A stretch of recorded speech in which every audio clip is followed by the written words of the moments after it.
વાત કરીએ નર્મદા નહીં તો ઉત્તર વાહિની બાદ નર્મદા પરિક્રમાની શરૂઆત થઈ છે ત્યારે દેશના ખૂણે ખૂણેથી લાખોની સંખ્યામાં શ્રદ્ધાળુઓ આવ્યા છે જ્યાં નર્મદાની પરિક્રમા કરવા માટે નર્મદા જિલ્લામાં આવી રહ્યા છે શ્રદ્ધાળુઓ ત્યારે સફળતાથી નર્મદા પરિક્રમા કરી શકે એ માટે વહીવટી તંત્ર દ્વારા અનેક સુવિધા પણ ઉપલબ્ધ કરવામાં આવી છે। આ પરિક્રમાવાસીઓ માટે તિલકવાડાથી શહેરાવ નર્મદા ઘાટ વચ્ચે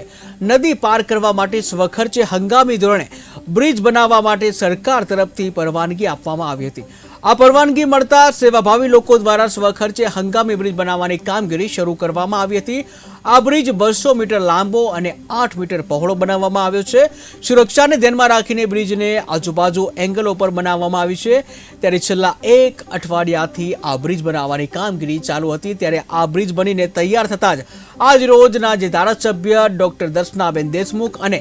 જિલ્લા પંચાયતના પ્રમુખ જે ભીમસિંહભાઈ તડવીની હસ્તે રિબિન કાપી ધાર્મિક મંત્રોચ્ચાર સાથે આ બ્રિજ જે ખુલ્લો મૂકવામાં આવ્યો જ્યાં પરિક્રમાવાસીઓ માટે આ બ્રિજને આજે ખુલ્લો મૂકવામાં આવ્યો। ઉત્તર વાહિની નર્મદા પરિક્રમાનું ધાર્મિક ગ્રંથોમાં પણ ખૂબ જ મહત્વ રહેલું છે। 8/4/2024 થી 8/5/2024 સુધી એક આખો મહિનો માં નર્મદાની પરિક્રમા કરવા માટે અનેક ભાવિક ભક્તો આવતા હોય છે અને ઉત્તર વાહિની પરિક્રમા રામપુરાથી લઈને કીડી મંકોડી ઘાટથી શરૂ કરીને શહેરાવ ઘાટ થઈને સામે મણિનાગેશ્વર કપિલેશ્વર વાસણ રેંગણ થઈને ફરીથી રામપુરા સ્થિત આ પરિક્રમાનો માર્ગ 18 કિલોમીટરનો હોય છે। અનેક ભાવિક ભક્તો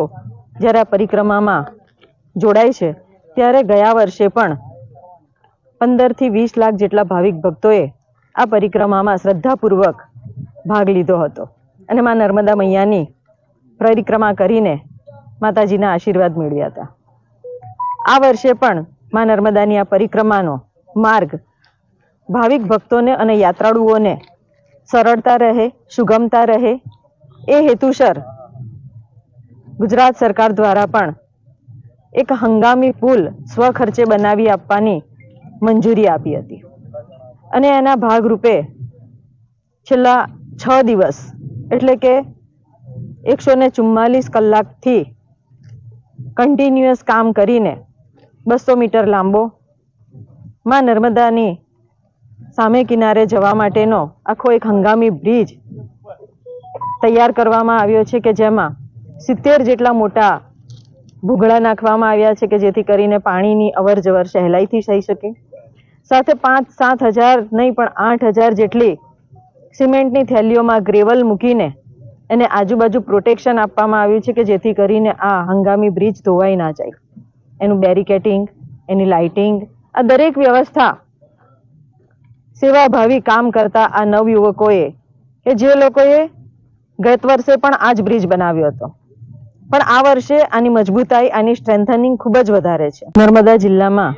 ઉત્તર વાહિની નર્મદા પરિક્રમાનું